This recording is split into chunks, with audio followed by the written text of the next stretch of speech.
Bismillahirrahmanirrahim. Assalamualaikum warahmatullahi wabarakatuh. Alhamdulillahi rabbil alamin, wassalatu wassalamu ala asyrafil anbiya'i wal mursalin wa ala alihi wa sahbihi ajma'in, wa ba'd. Baik para pemirsa dan pendengar yang dirahmati Allah Subhanahu wa taala.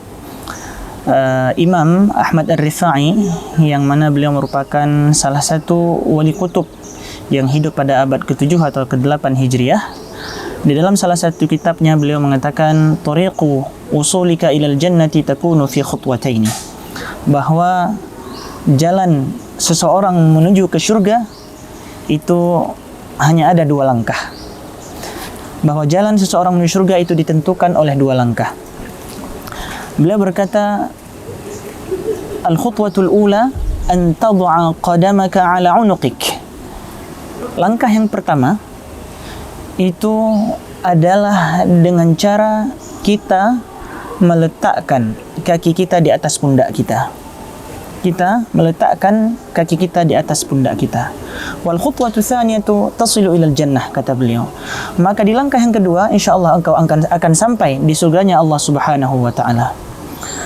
Para pemirsa dan pendengar yang budiman yang dirahmati Allah Subhanahu wa taala, langkah yang pertama ini menjadi pertanyaan banyak orang. Apa yang dimaksud oleh Imam Ahmad Ar-Rifai, seorang wali kutub Allah, yang mengatakan bahwa jalan kita menuju surga itu satu langkah itu adalah dengan cara meletakkan kaki kita di atas pundak kita. Salah satu ulama Suriah, Imam Said Ramadan Al-Buti, beliau menjelaskan bahwa yang dimaksud dengan hal tersebut ialah at-tadhallul wal ikhlas.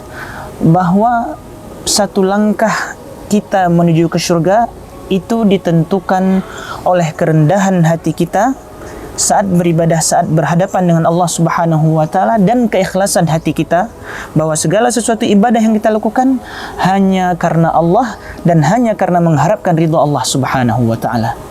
Maka kata Imam Said Ramadan Al-Buti, 50% dari ibadah kita itu ditentukan oleh niat kita. Satu langkah kita dari 2 langkah menuju ke surga itu ditentukan oleh apa yang ada di dalam hati kita. Maka daripada itu, hadirin hadirat beserta pendengar, kemudian pemirsa yang budiman yang dirahmati Allah Subhanahu wa taala, oleh karena itu di dalam bulan suci Ramadan ini,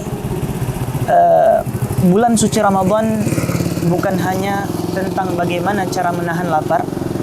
Bulan suci Ramadan bukan hanya tentang bagaimana kita melatih diri menahan hawa nafsu ini, bukan. Namun lebih daripada itu, bulan suci Ramadan adalah tempat bagi kita untuk membersihkan hati daripada noda-noda hitam. Karena Allah Subhanahu wa taala telah mengabadikan di dalam Al-Qur'an bahwa memang tujuan daripada bulan suci Ramadan itu adalah la'allakum tattaqun, yang pada ujungnya memanglah tujuan puasa itu untuk bertakwa. Dan Rasulullah mengatakan at-taqwa hahuna, at-taqwa hahuna, bahwa takwa itu ada di sini, takwa itu ada di sini, takwa itu ada di sini. Di mana itu? Yaitu di hati setiap orang hamba. Artinya, hadirin sidang pendengar dan budiman yang dirahmati Allah Subhanahu wa taala, sebagaimana yang kita katakan tadi, puasa bukan hanya tentang kita menahan lapar, puasa bukan hanya tentang kita menahan hawa nafsu, namun lebih daripada itu, puasa adalah bagaimana cara memanage hati, cara mengatur hati menjadi insan yang lebih baik. Maka daripada itu, hadirin sekalian, marilah kita jadikan bulan Ramadan kali ini sebagai momentum bagi kita untuk membersihkan hati kita dari segala sifat-sifat dengki, sebagaimana doa Rasulullah sallallahu alaihi wasallam, Allahumma inni a'udzubika min munkaratil akhlaq. Ya Allah, sesungguhnya aku berlindung kepadamu daripada akhlak-akhlak yang tercela ataupun akhlak yang tidak terpuji.